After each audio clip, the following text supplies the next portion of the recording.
Hi there. Welcome to Night Timeline Talks.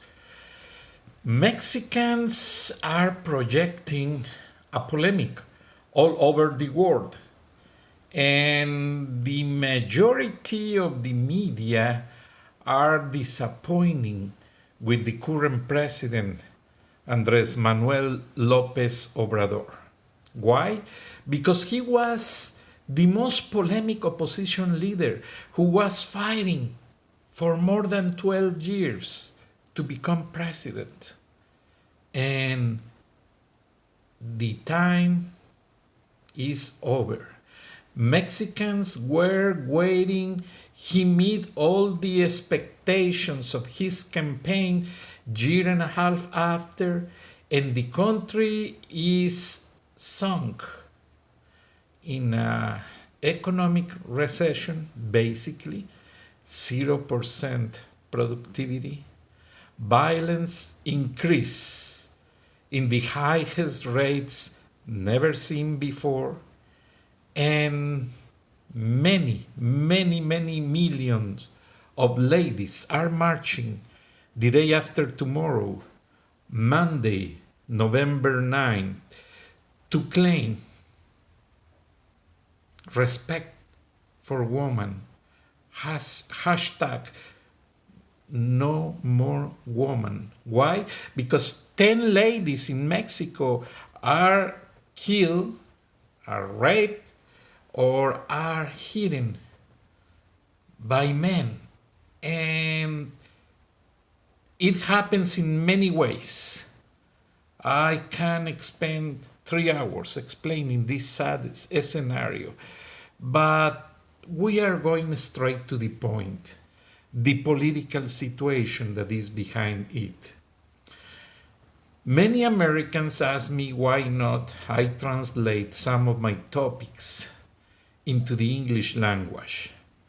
Why? Because they would like to have a clear perspective of what is happening. And the situation is that the day the Mexican government forgive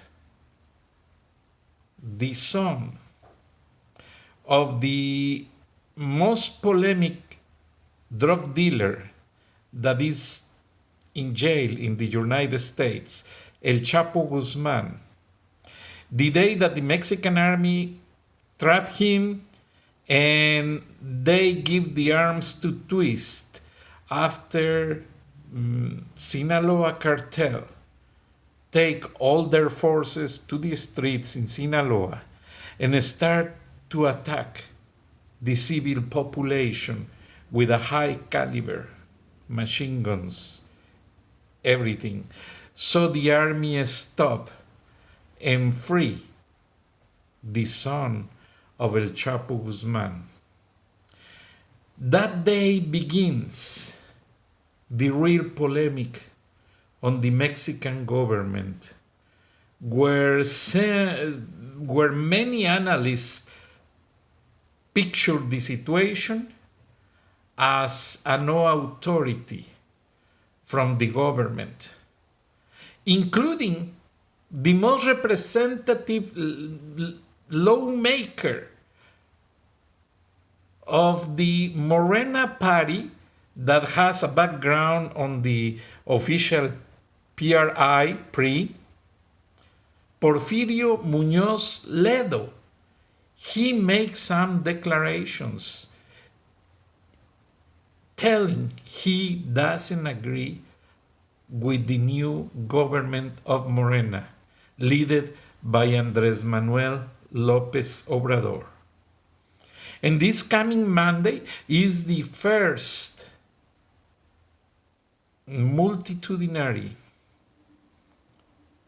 stop of activities from ladies nationwide in Mexico, in offices, factories, police departments, many places that employ ladies will not have these people because they are doing a strike not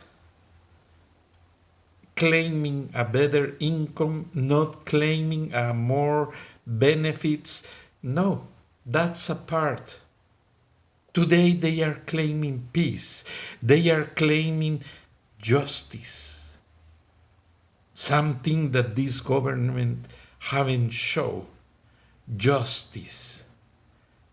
And editorial, newswide, and leaders. Everybody's talking about the same thing. Mexico City is preparing for a potentially its largest protest in years, of thousands or hundreds of thousands of women expected. First, tomorrow Sunday, they are filling the streets of Mexico City and the largest Mexican cities in many places like Monterrey, Guadalajara, León, Puebla, and other cities where ladies are showing they will not tolerate more abuse. They will not tolerate be victims over and over and over again from anyone. And the government, including police departments, does nothing to protect them. Ladies in Mexico at this point have no rights. And the wife, the first lady of Mexico, the wife of the president, was sponsoring such activities. But something happens that she stopped doing comments on this regard. She stops supporting these movements that shows that this president, Andrés Manuel López Obrador, he is stuck on the past. And he held back by all attitudes of others, other presidents, other politicians that are not really honest with the population. The country is facing one of the most polemical problems on the economy, 0% growth, on violence, with thousands and thousands of people murdered, kidnapped, tortured, and tortured. And the tip of the iceberg was a 25-year-old lady and a 7-year-old girl who were murdered, and authorities show no interest. They manage it as regular cases on the daily living. Basically, they show no interest to solve such murders. And the polemic widespread in violence and discrimination. And López Obrador's first reaction was to ignore them. Look, I don't want to talk anymore about feminicides, because this issue has been much manipulated by media. It was his argument. Can you believe it? Sounds familiar here in America, somebody blaming the media for the problems. Did you hear? Well, don't find excuses on media. Media is working to find the truth. The truth they don't find. The truth they hide. The truth is somewhere. And population can find either. So,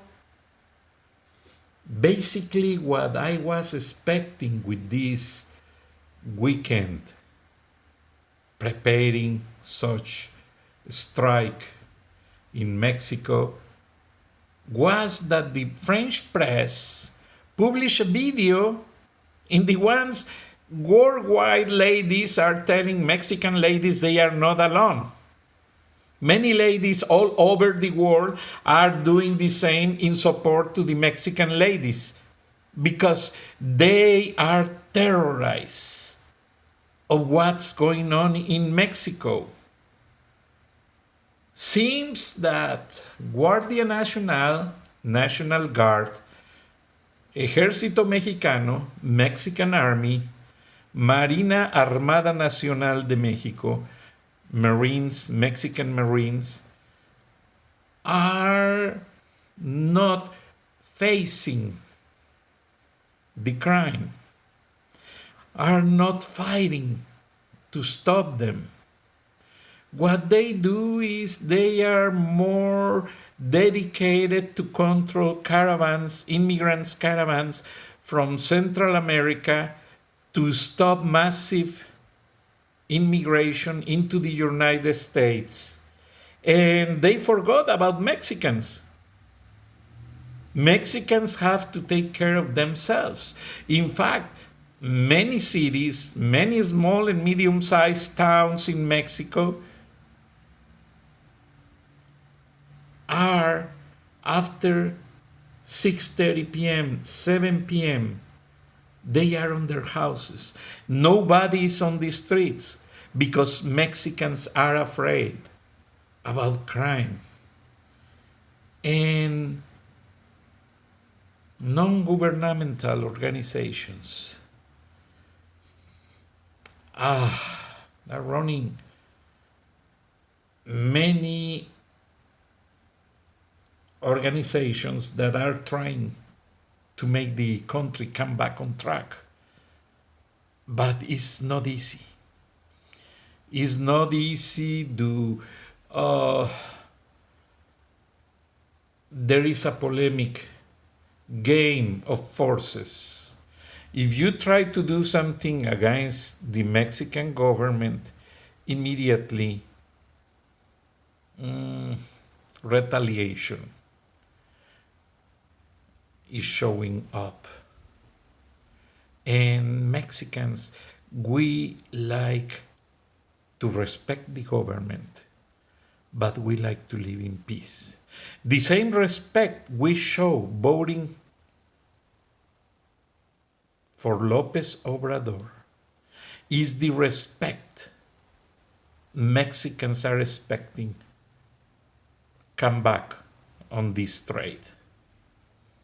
And if it's not happening,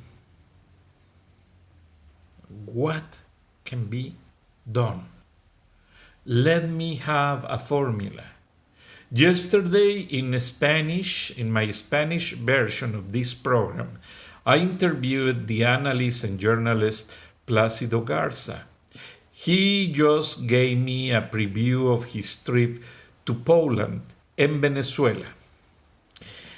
He interviewed retired military personnel in Venezuela that they are not active, but they don't lose their grades, and they are doing movements underground to fight against the repression of Nicolás Maduro. And they are supported by the same former militaries that are on these associations in Poland. And what they are doing is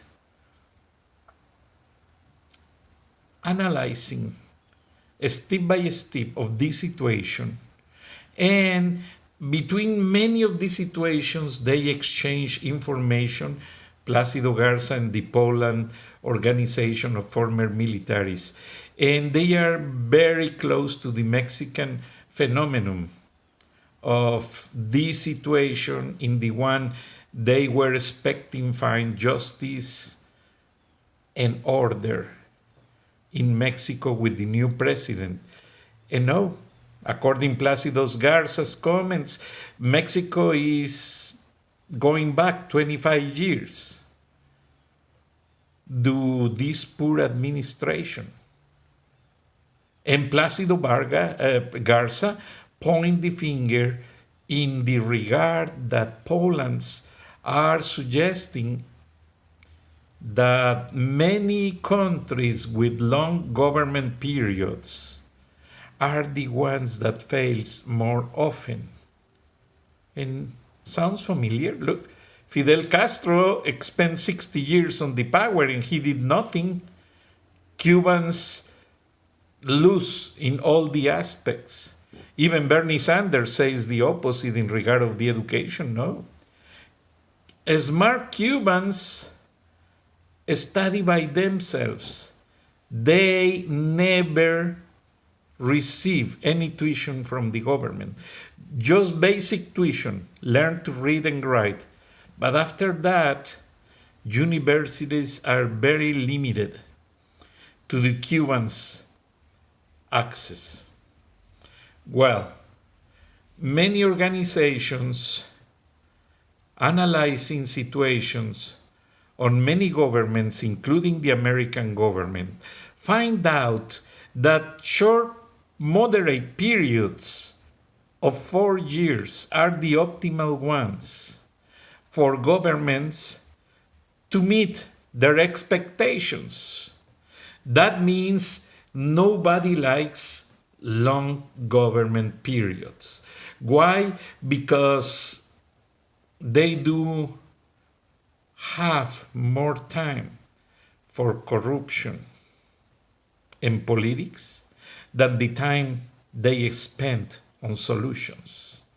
Anywhere, not in the specific case of Mexico, because I don't agree when other countries try to resolve the problems on Mexico.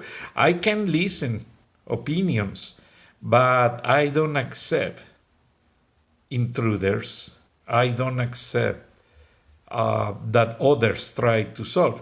I understand. I was member of the Center of Studies Mexico-US of my alma mater, University of California, that I love it in San Diego, and I participate in some of the briefings. And honestly, many Mexican politicians accept, go there and debate. In fact, the first debate of the PRI with opposition parties was in San Diego, in La Jolla, California, when Porfirio Muñoz Ledo faced opinions of Manuel Camacho Solís, of members of the Colegio de Mexico, long list of people, and I love it. Everything is published in the NYT and the San Diego Union Tribune. But the point here is, I can't believe it yet. Andres Manuel is not following up with the meeting of every campaign project he said to the Mexican nationals. He promised a lot, and nothing is being done. The only fully executed project was the one that he promised peace in regard of the conciliation plan with his political enemies. And that plan goes beyond, because he's providing immunity to many people who is under investigations. And nothing is happening yet. So let's go to see what is happening after this March 9 national strike by Mexican women who want peace for themselves. Let's go to see what the president answers on this regard. Because something that caught my attention is the analyst Plácido Garza says the mañanera, the morning briefing, in the one Mexican president give official interviews to to the press in Mexico and some foreign correspondents is a show. It's a show that he interprets like a church lecture. In the one, he dictates the normativity of what's going on according his points of view, but not according what he promised. So let's go to see, and I really appreciate you heard the rings and warnings from my cellular phones. I have two phones ringing. I have to turn off the sounds, but all day long I'm receiving messages by social media and emails telling me why not I keep going, analyzing deeply the problem of Mexico. Because as somebody mentioned on one of the messages, the problems of Mexico are problems of the United States, because the economy of the United States is in part ruling the economy of Mexico, because we are too many people working on this side of the border. And thank you for bringing that point of view. I reserve the name of the person who sent me that because he prefers stay anonymous.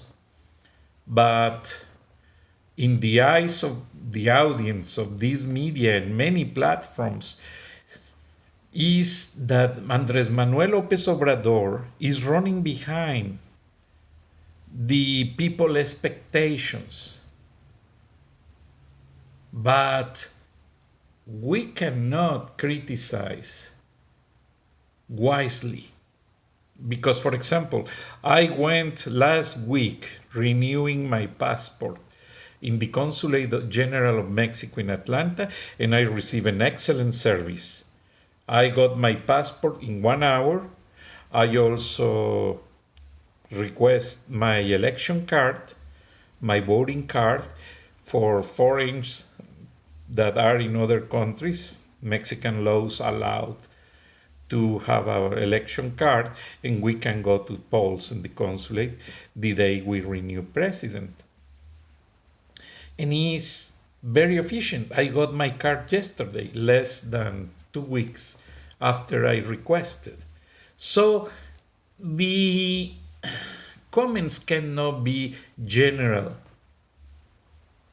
to criticize the government. There are good points, but in regard of violence and the economy, I understand they are the hardest topics to solve, because I raised in Mexico and it's not easy to live there, especially on these times where drug dealers rule the streets, rule gangs, and they are really intimidating every single citizen with illegal weapons. They are intimidating with very bad ways that I don't like to mention, because it's not easy to understand that. What is going on is López Obrador, or he needs more time to solve the problems nationwide, or his team is not enough efficient to take care of the situation.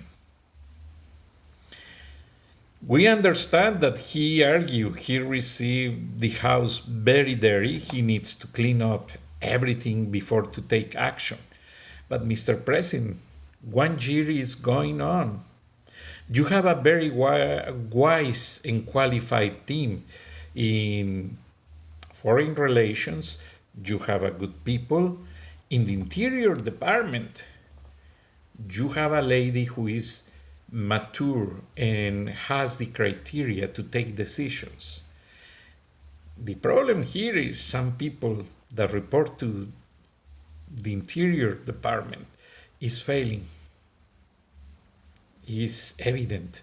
Everybody can see it.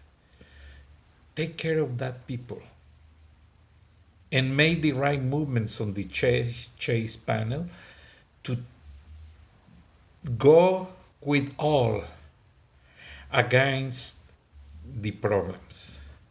Mexico can wait for experiments. Mexico can wait more. Mexico is the next door of the United States.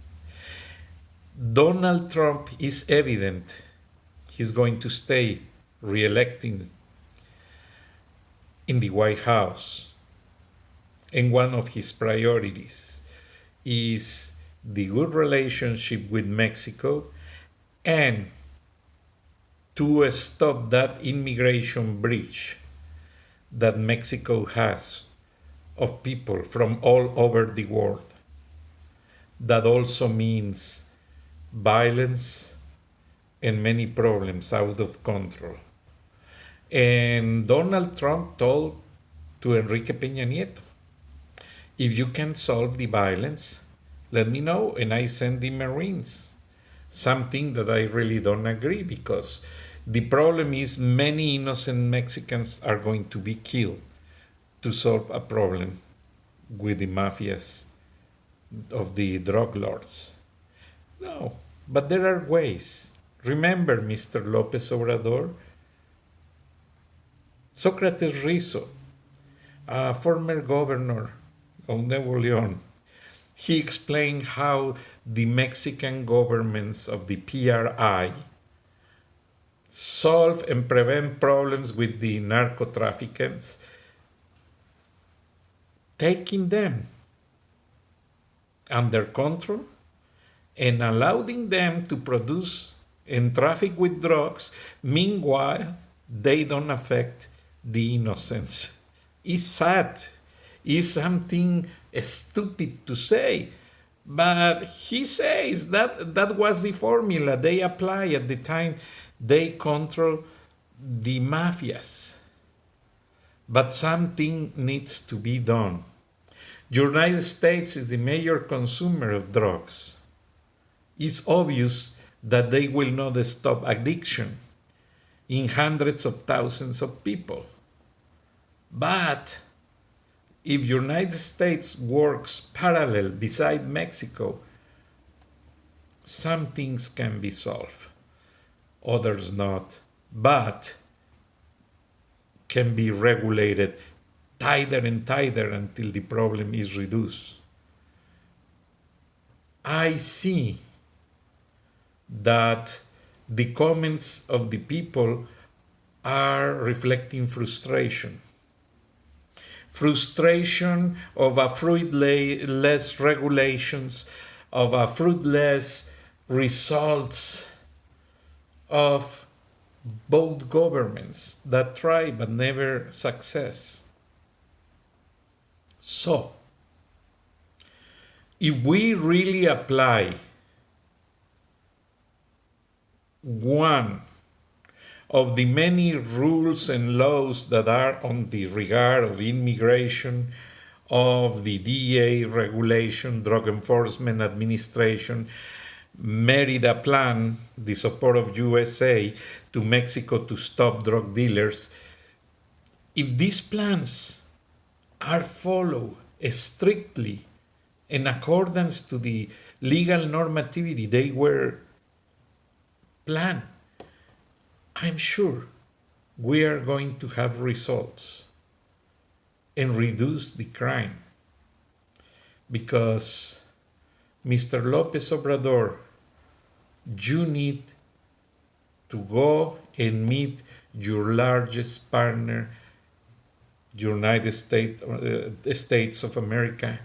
Donald Trump needs to meet Andrés Manuel López Obrador, and they need to work face to face on the ways they are having in mind to find the solution for both countries, because we share almost 3 million kilometers of border, but we share almost 50 million of Mexicans on this side of the border that we have relatives in the other side. And there is a lot of reciprocity and mutual influence. Please do something. Thank you so much for your attention. I talk to you tomorrow. Have a good night.